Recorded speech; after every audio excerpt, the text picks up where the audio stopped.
Good afternoon, everybody. Welcome to today's TIA live stream, Benchmarking into Competitive Advantage, with our guest speaker, Mr. Chris Wilson, the Product Manager for Business Intelligence at McLeod Software. Chris will be giving a further introduction shortly, but we have some housekeeping items to get through first. Starting off, my name is Anthony. I'm the Senior Education Manager here at TIA, as well as the host for the live stream today. If you are joining us again and you're a repeat viewer, we appreciate you. And if this is your first live stream, we look forward to seeing you at future live streams and really appreciate everyone's time today. We hope to make this as interactive as possible and also relevant to you, freight brokers, as possible. Starting off, we're going to get through the TIA antitrust statement first. Discussion, comments, and presentations during TIA functions must not refer to any past, present, or future rates, prices, or anything related thereto. Include any reference to marketing strategies. Include any discussion of boycotts of any person, product, or firm, or inhibit any members' employees from discussing employment with other member companies. Things you hear during the meeting that are confidential and private to TIA should not be shared publicly without its prior consent or against or in competition with TIA. Next up, for questions during the webinar, we have two options for you to choose from. So wherever you are, wherever you're viewing this, whether that's LinkedIn or YouTube, feel free to submit your comment where you see fit. Additionally, if you would like to email us your question, if you prefer not to share it publicly on LinkedIn or YouTube, feel free to email us at education@tianet.org with the subject live stream, and we will aim to get to all of the questions we receive after our presenter gets through their content and we get through our discussion.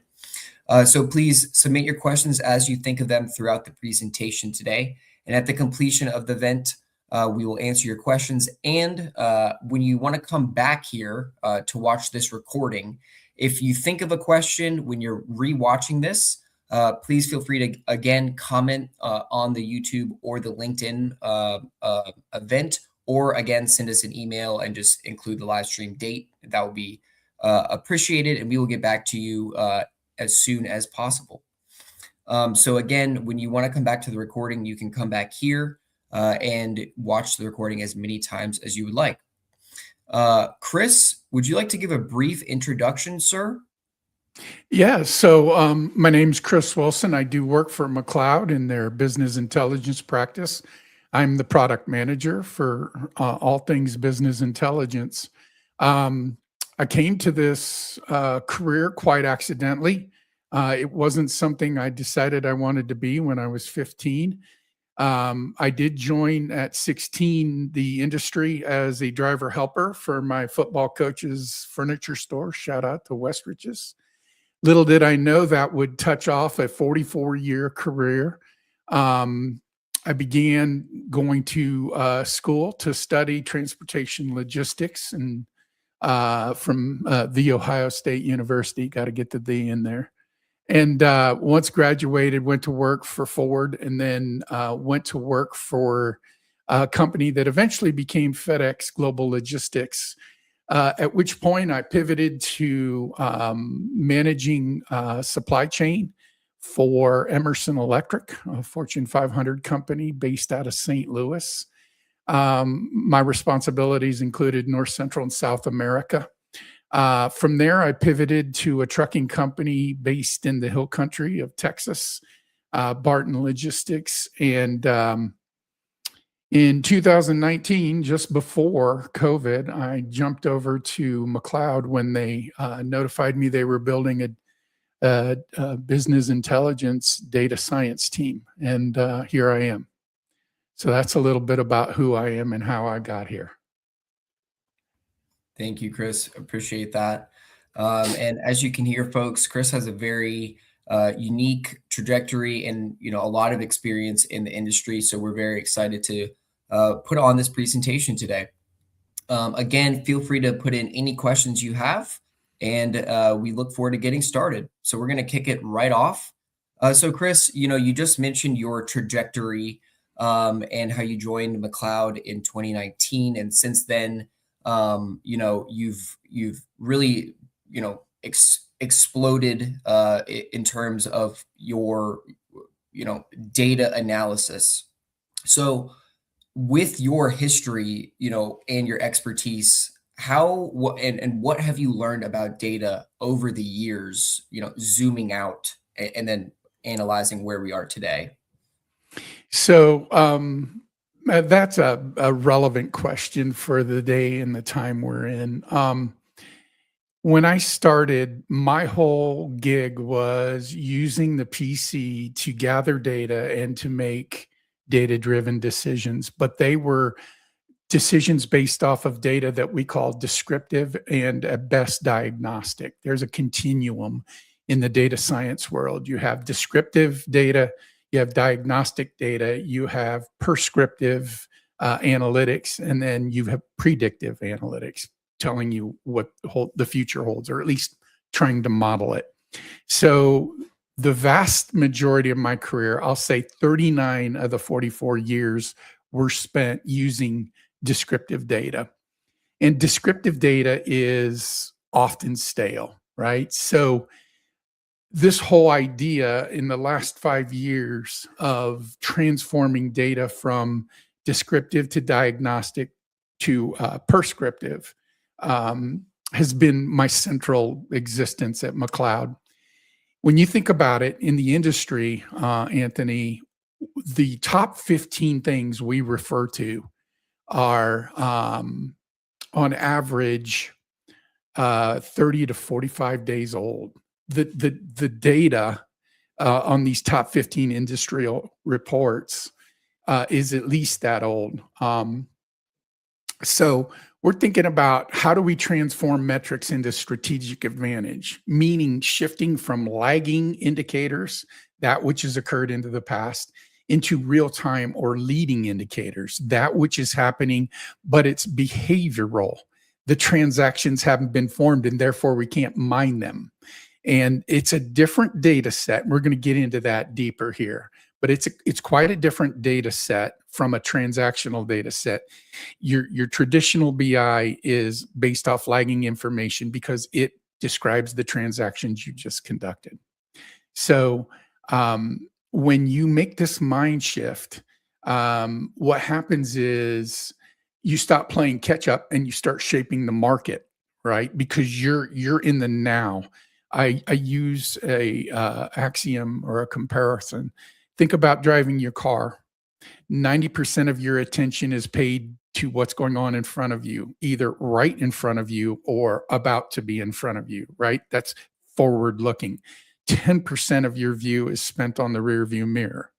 Today, in data analytics, we spend 90% looking at descriptive and diagnostic information and maybe 10% looking forward, what's happening right now and into the future. That's the transformation we're talking about today. Thank you, Chris. Appreciate that background.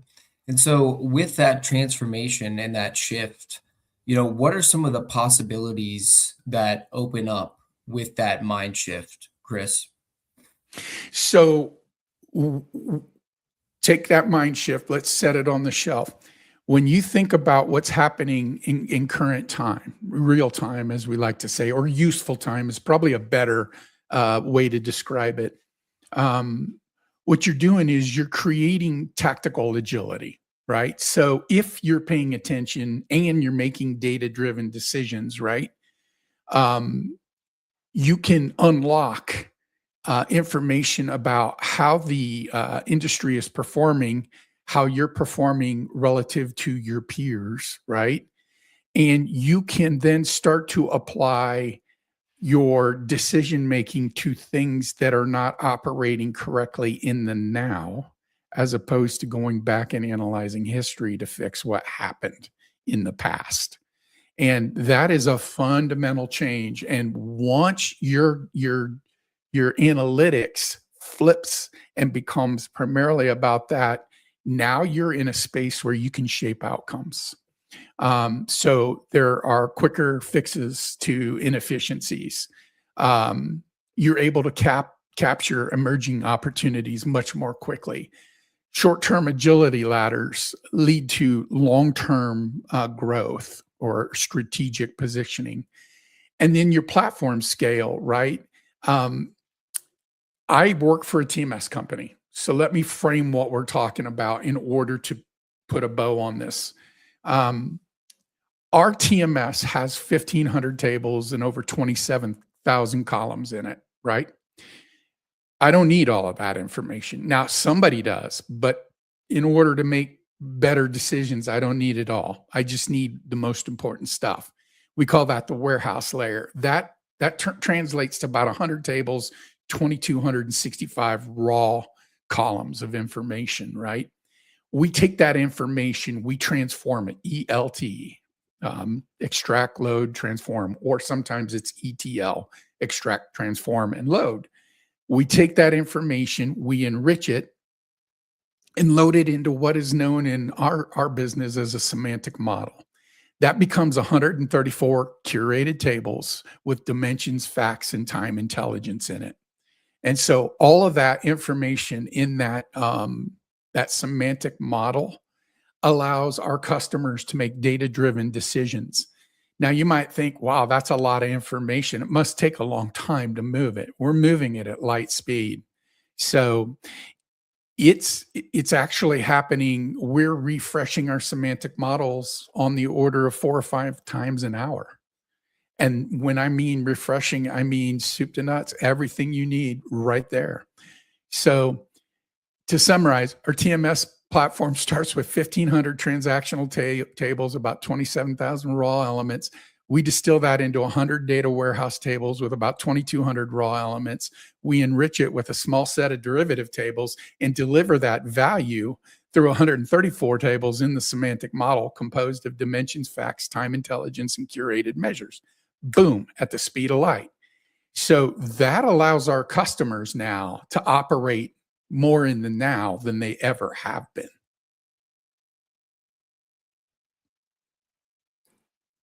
Thanks, Chris. I appreciate that.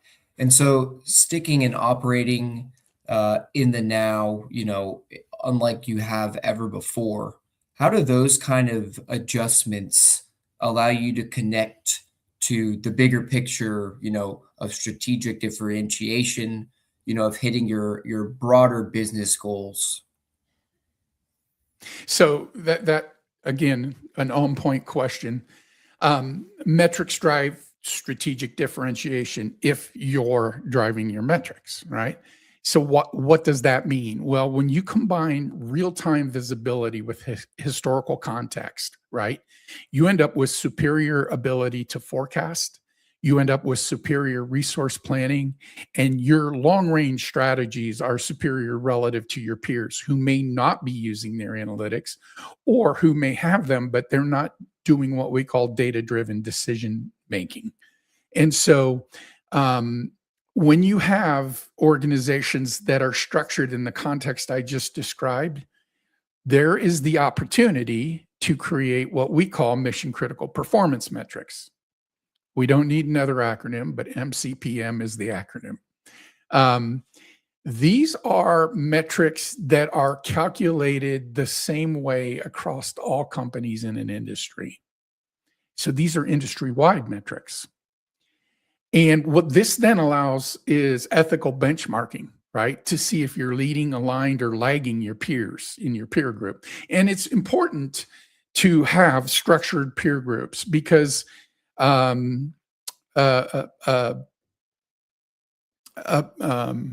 3PL company with 5 people in it operates at a much different cost structure than a 3PL with 5,000 people in it. So what benchmarking allows me to understand is how am I performing in real time relative to my peers? And that then allows me to start asking the 5 whys. Why am I lagging in this category? What about it do I need to do to see if I can change my outcome, change my result, change my metric? What are some of the best practices that I'm not applying to my business? And you get caught up in this continuous improvement loop. Most humans, competitive humans, and if you're in brokerage, you better be competitive, or 3PL. You're driven by metrics, right? This is a game, and you're used to winning, and you want to win. And so having these mission critical performance metrics allows us to extend in real time or in useful time benchmarks that take some of the trade groups up to 12 months to publish once they've harvested the data. Look, benchmarks, having stale benchmarks, and pardon the adjective stale, but in my world, that's what they are, is better than no benchmarks at all. But my mission, my team's mission, is to create real-time benchmarks. So you're spending 90% of your time staring out that windshield, not looking in the rearview mirror. Thank you, Chris. Love that analogy. And so while we're talking about benchmarking, and let's say you've come all this way, you've shifted, and now you're looking at all these benchmarks and you're thinking, now what? Now that I have these, what do I do with it? Where do I go? What are some key, how do I use these to grow forward and turn that into, something I can see? So once you have those benchmarks and you can see how you are performing relative to those benchmarks, now you're getting into the realm of behavioral insights, right? And so we're at a point now, once you're a hardcore benchmark person, you're going to want to start to know answers to certain questions. And the questions you're going to ask tend to be based around productivity of your team or the performance level of your team, right? And so benchmarking data allows us to enable precision, precise outcomes to decisions, right? Modern platforms go beyond pure transactional data. They get into things like system logs, user, driver behavior, equipment performance. And when you're combining metadata with the traditional business intelligence data that has been around for some time now, at McLeod since 2013, I was the first customer for our business intelligence platform. You start to be able to see opportunity, right? It's an epiphany, an aha moment, right? You can measure friction. Why does it take so long to accomplish or to build an order that we receive an email? And once you start asking those questions, you start looking for the solutions. So half the battle to win the game is to ask the questions. Knowing which questions to ask, that's the trick. And so benchmarking helps focus you in that space on what questions should I be asking.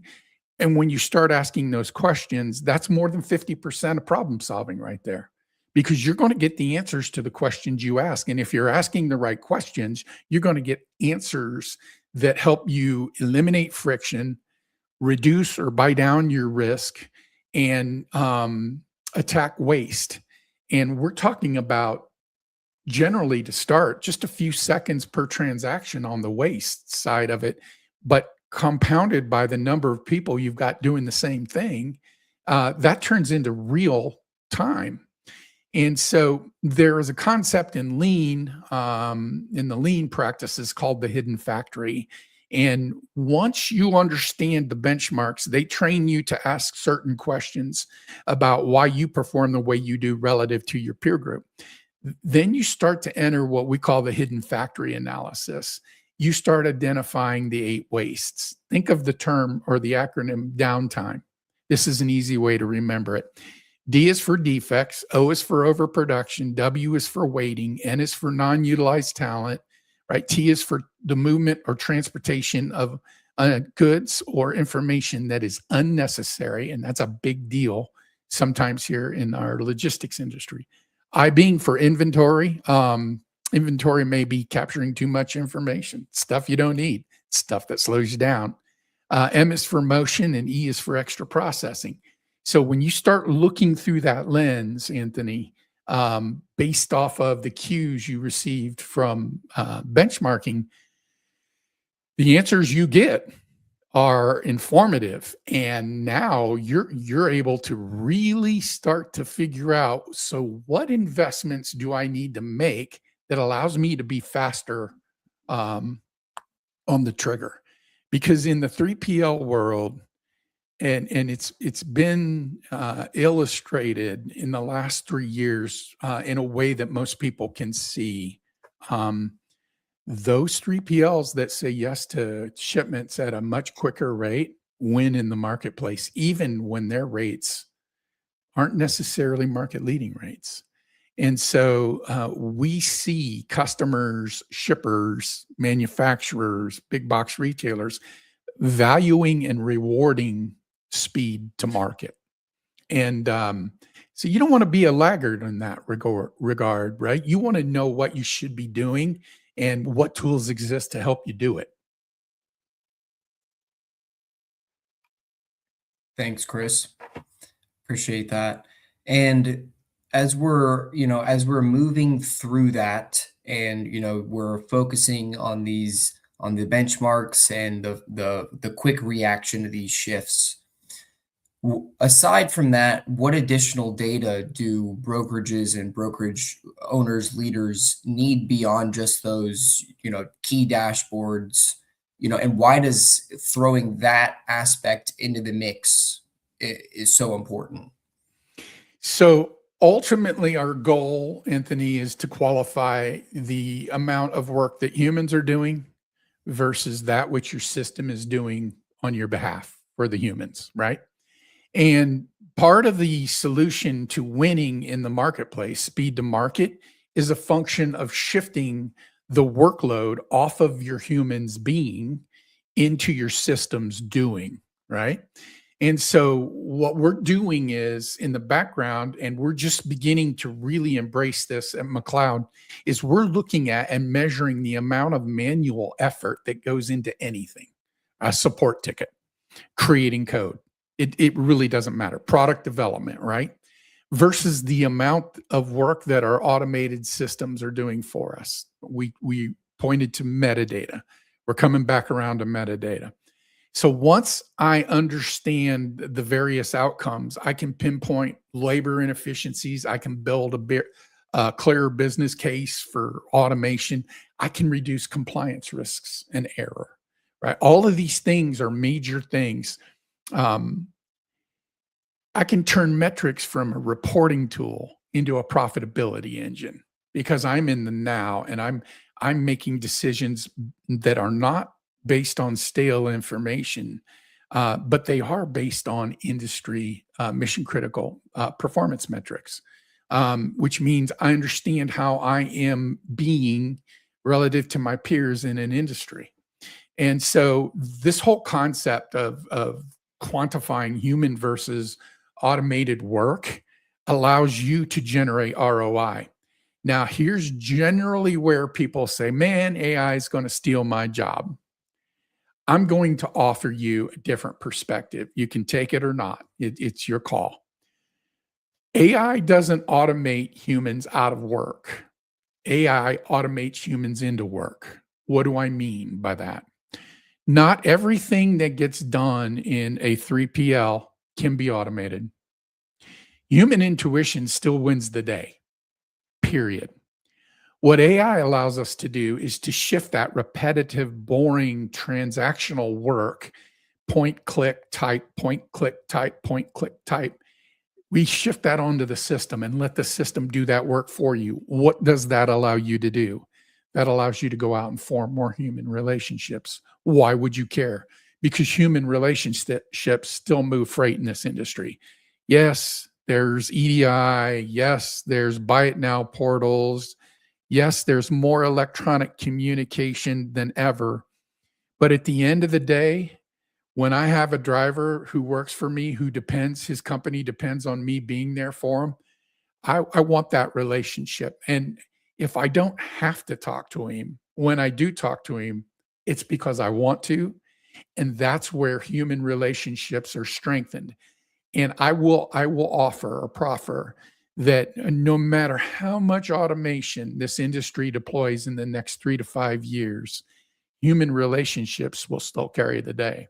So having an understanding of how much work humans are doing, shifting that work over to the systems and freeing up the human to form stronger, better relationships with shippers, drivers, anybody in the circle of influence, that's towards winning. That's a good move, not a bad move. Love that, Chris. Love that. Just as a reminder here, I'm just going to pause for a question and, just a reminder for you to submit your questions. Again, if you have a question that you would like to email us, our email is education@tianet.org, and we will aim to get to it unless, of course, you would like to comment in the LinkedIn or the YouTube where you are watching this. So, Chris, as we're moving on, we're talking about the focus on humans and the human relationships and the interactions. That's what moves things along. So, with that visibility and trying to measure that impact, how do you translate that into ROI decisions, around automation? Where do you go with that information? So once we know how much time is being spent in a manual environment, we can cost that time. We know what the typical compensation is for a broker dispatcher. All right. And most of the 3PLs I've ever talked to, they understand what their transaction cost is. Transaction cost is basically your SG&A divided by the number of heads you've got, or your divided by the number of transactions you do. So there's a cost per FTE, there's a cost per transaction. And I want to understand where the sweet spot is when I'm thinking about what is the right number of FTEs relative to the number of transactions I have. FTE, full-time equivalent. That's a human being working 40 hours a week. So in today's world, most of the companies that I would talk to calculate their transaction cost once a month, pending close of the P&L, and because that's when you know what your SG&A costs were, and that's good. That's better than nothing. But what if you could know the cost, the economic cost of every transaction you did? Would there be customers you would exploit in a different light? Would there be customers you would lean out of? The answer to the question is yes. If you can take your information down to that level, it shines a light on what is truly profitable. Some of the shippers, without naming names, will pay in 15 days. Nothing's free. Why is that? Well, that's because they're probably going to hold you up at the docks. So, a little sugar sweetens the deal.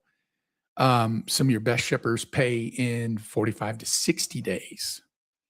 You can be more profitable because you're operating with drop lots. There's higher volume there, but you got to float the receivable. So knowing, what that right balance is keeps companies from growing themselves out of business. You can grow too fast, especially as a broker, and you can overextend your receivables and your lines of credit and your banking codicils.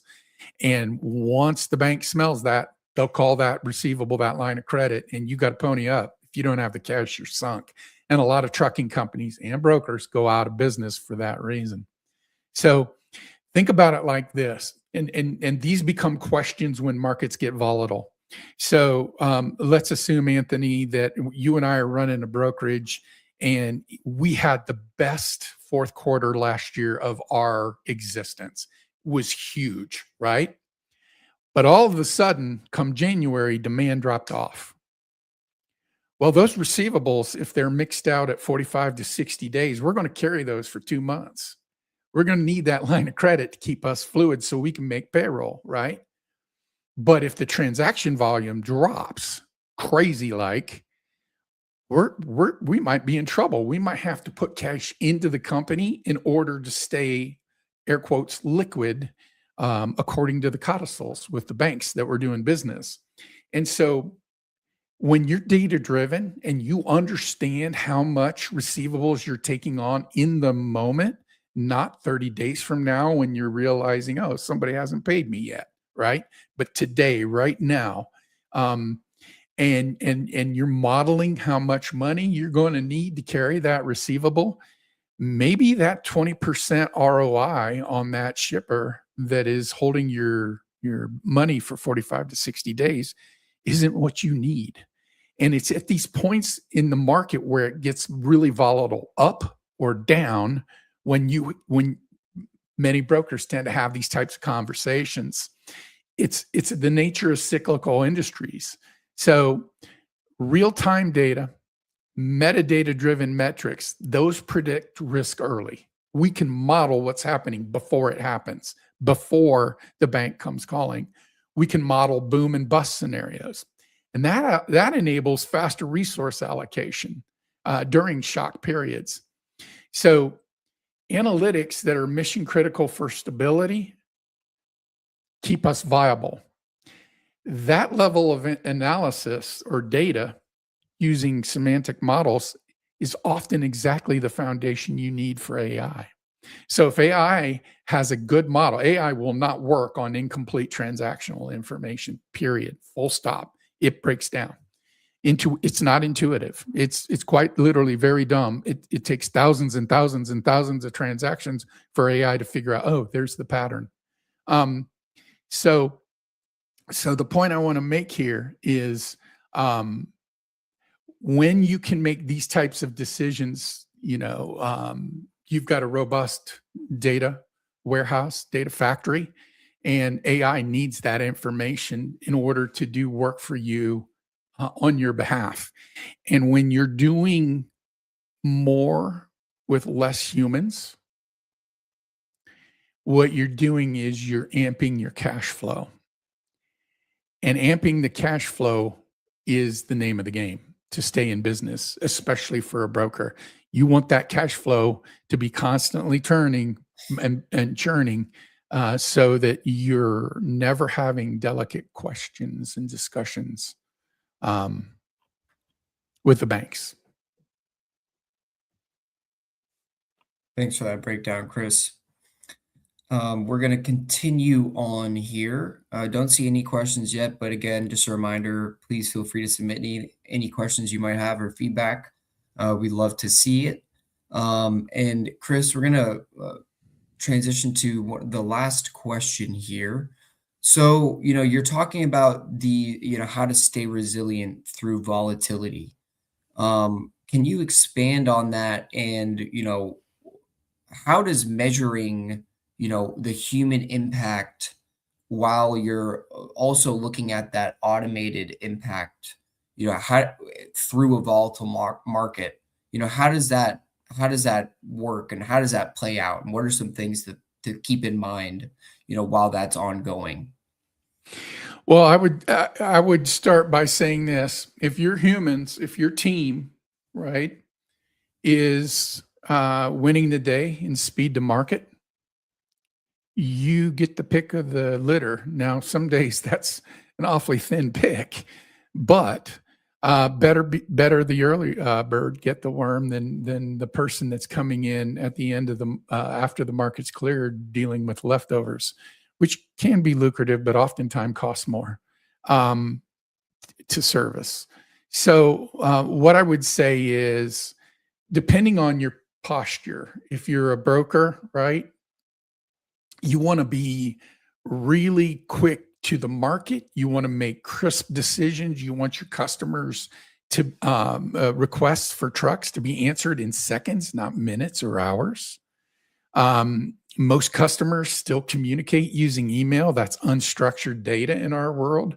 So you want tools that'll basically crush that unstructured data and say, these are 5 things you need to do right now. Would you like me to do them for you? And on the flip side, is this answer satisfactory to you? There's a whole nother conversation we didn't have, Anthony, about levels of automation, L0 through L5.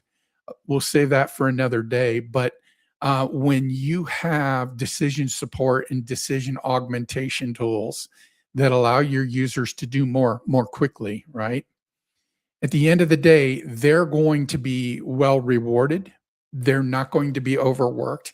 It's still a thing. A lot of brokers work 10-hour days, 5 days a week, sometimes 6 or 7, depending on the if we're in preseason or whatnot. So you don't get the best performance out of your people when you're running them hard. That's just reality. So what I would say is an investment in your data analytics and your business decision support and augmentation is actually going to improve the human condition for your team, for your employees. And it all comes down to the kind of the big takeaway, right? Which is transforming metrics into strategic advantage means shifting from lagging indicators to real-time behavioral predictive data. Your organization reacts faster. You have more accurate insights. You're running at a higher profitability, ergo, you pay your people better. And you're much stronger. You're positioned much more strongly or competitively when you're doing data-driven decision-making. Think of it like this. You stop playing catch-up and you start shaping the market. And that's the reality. And anybody that's playing on a team that is shaping the market, they love what they're doing.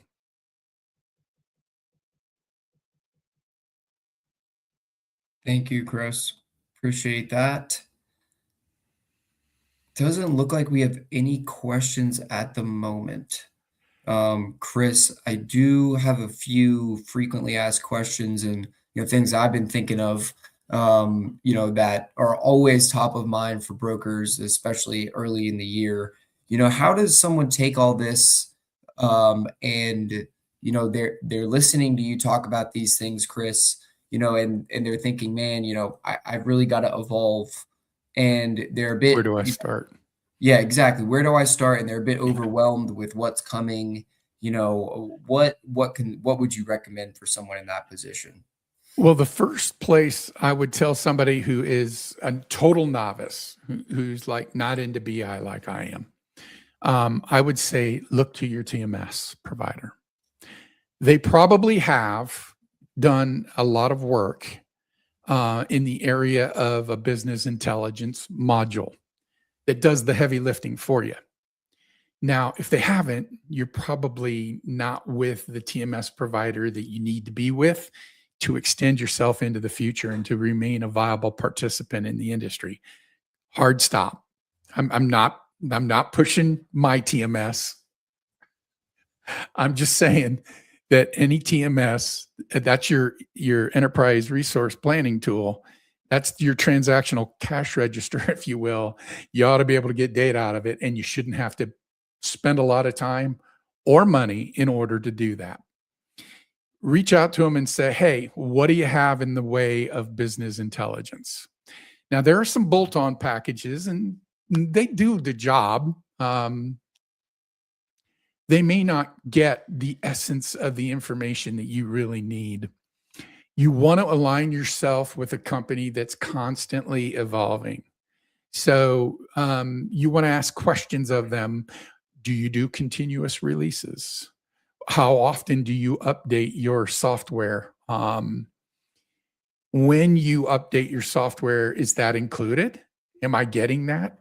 And I will tell you that I came from owning it, from a perspective of owning it. I wanted that data to be on a server that I could touch, that I could control. And that's called a distributed system. Data is being pushed down to me, or over, as it were. In today's world, it's the most expensive way to do data analytics. So I would be looking for a solution that is SaaS-based. And I know people will say it. I've been guilty of saying it. SaaS is a higher cost of total ownership. That used to be the case But now with the advent of Azure and AWS and Google data centers, a company like McLeod can scale at a much cheaper price than a smaller version of one of our customers can. It is the way to go. You don't have to have data analysts. You don't have to have product development. This concept of data analytics, metadata analysis is constantly changing. You want a company that's rolling out the best available technology on a regular basis so that you can deploy it, employ it, and get the ROI from it. And frankly, the software as a service, the SaaS model, is precisely designed to do and deliver that. So I would say look for a BI solution that is SaaS based, so you don't have to make that heavy upfront layout of capital. That'll help your cash flow. So paying for it by the drink incrementally allows you to scale up with very little overhead or friction.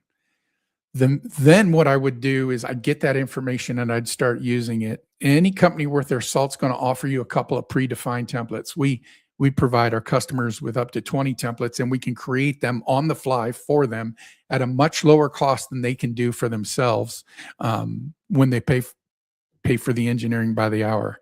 And it keeps my team of experts busy, right? So there's high utilization. I don't have to charge a lot per hour to keep them active and to generate a fair return for Tom. So you want that SaaS-based model. You want a company that can come alongside you that has customer success programs, customer advocates. As we evolve as a company, McLeod now, I'm being specific, our customer advocates are people who have been there, done that. And your problem may be unique to you, but I bet they've seen it in a different form or flavor. So you want a company, a TMS company that has customer advocates. They're your partners in analytics. You want a company that will talk to you without billing you for it. And I can speak for the Impact team. We are in constant conversation with our customers, and we don't bill for it. And the reason for that is in that conversation, we get the best ideas, Anthony, and that's what we do. We take those ideas, we put them into the system, and we commercialize them, and that generates a return for our customers, and it also generates a return for Tom. And my boss in particular, Doug Schreier, he's got a pricing methodology. So if an idea is worth doing with respect to BI or AI, artificial intelligence or business intelligence, our customers are going to take 90% of the benefit. Anthony, if you knew you could invest $1 and get $10 back, would you turn that deal down? No, sir. You'd be a fool. Mm-hmm. That's easy money. That's easier than making money buying and selling freight, right? So you want a company that thinks like that. And there's a reason I said that, right? Because we do. And I'm not saying our competitors don't. They're good. There's some good solutions out there. Like I said, we've got a lot of partners. We've got over, I think, 140 plus partners who very much often compete with what McLeod does. We don't lock them out. If our customers want to use something other than what we offer them, have at it. It's your data. Thank you, Chris. We did have one question from the audience. Joseph asked if you could go into more detail on the cost per FTE measurement. You just divide your number of full-time head count by your SG&A, sales, general, and administrative. So in a brokerage environment, right, you have your revenue less your cost of sales, which is what you paid for the revenue. And that's often described as a net margin. That's your buy-sell spread. And then once you know what your buy-sell spread is, you have your SG&A. And SG&A is going to account for rent, employee payroll, utilities, insurance, permitting, all of the things you need to be air quotes 3PL or a broker. And so it's all those expenses just above the EBITDA line. You sum those and you divide that by the number of people, and there's a cost per FTE. All right. Now, you take that same FTE count and you divide it into your revenue. There's a revenue per FTE, right?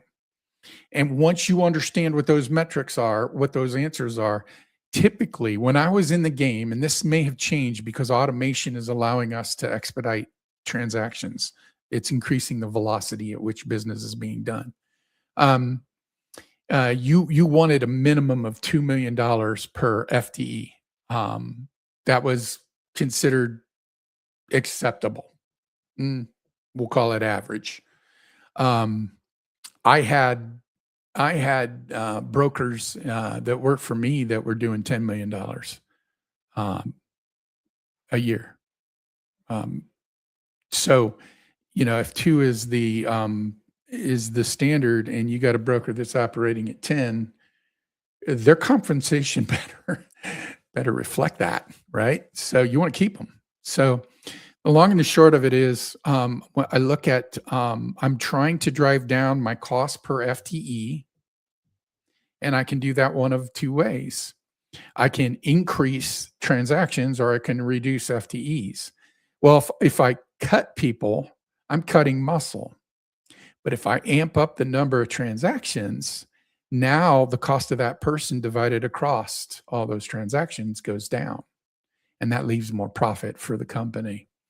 So yeah, that's the idea between costing at the FTE level and managing your revenue by FTE, keeping an eye on what those metrics are.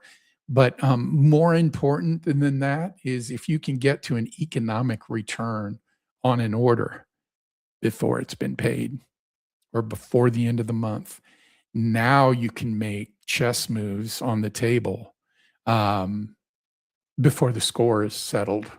And that is a different kind of game. I often equate it like this, Anthony. There are 3 types of games. There's 5-card stud, there's Texas Hold'em, and there's chess. Companies that don't use data analytics at all, data or analytics or business intelligence, zero information, they're making gut-based decisions, they're playing 5-card stud. It's luck of the draw. Companies that are making data-driven decisions, they're playing Texas Hold'em. There's still luck involved, but there's also a fair amount of skill. And if you make the right types of decisions consistently, you'll win some, most of them, but you'll also lose some. You don't sweat the losses. That's part of the game. That's the action. When you have a company that very solidly understands the business they're in right now and where the market is, so think benchmarking, mission critical performance metrics, right? They understand their position relative to their peers. They're playing chess. Chess is a game of perfect information. You see the industry as it is, and you see your board as it is, and you're plotting and making decisions each move. You're not guessing, versus the guy or gal that's playing Texas Hold'em versus the person that's playing 5-card stud. The industry will root out the people who are least efficient. That's free market, right? The people that are playing 5-card stud poker will be the first to go, because the people that are playing chess are going to not only eat their lunch, but they're going to start nibbling on their competitors' lunch too. Thank you, Chris. And thank you, Joseph, for that question. We appreciate it. I don't see any more right now. And I don't know about you, Chris. I think that's a great way to close it off today. Chris, where can people find you, or get more information about some of the stuff we've talked about today? So I will be speaking at the Capital Ideas Conference. I have a tract. The times are still being firmed up, but the dates are known. It's in Phoenix. I think it's April. Correct me if I'm wrong. Is it 17th and 18th? Something like? Yes. Yes. Yeah. Good thing. I don't want people to show up. 16 through 18. Yep. 16 through 18, right? Yeah, and the reception, you can speak to me there. I'll be at the reception on the 16th. You can reach out to me in LinkedIn. I am a LinkedIn advocate, and or you can reach out to me. My email address is Chris, spelled CRISS .Wilson at McLeodsoftware.com.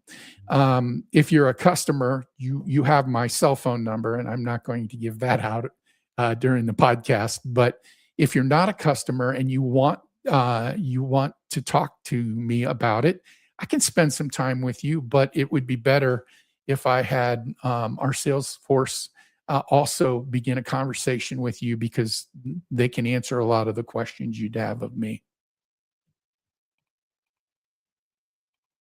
Perfect. Well, thank you, Chris. I apologize, just shifting things around.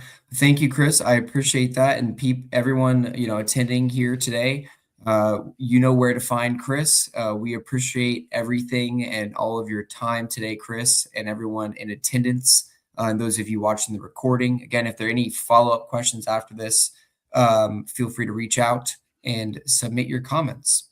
But with that, everyone, we will close this one off and see you next week at the next live stream. So thank you, everyone. And thank you again, Chris. Appreciate it. Take care. Thanks. Bye-bye.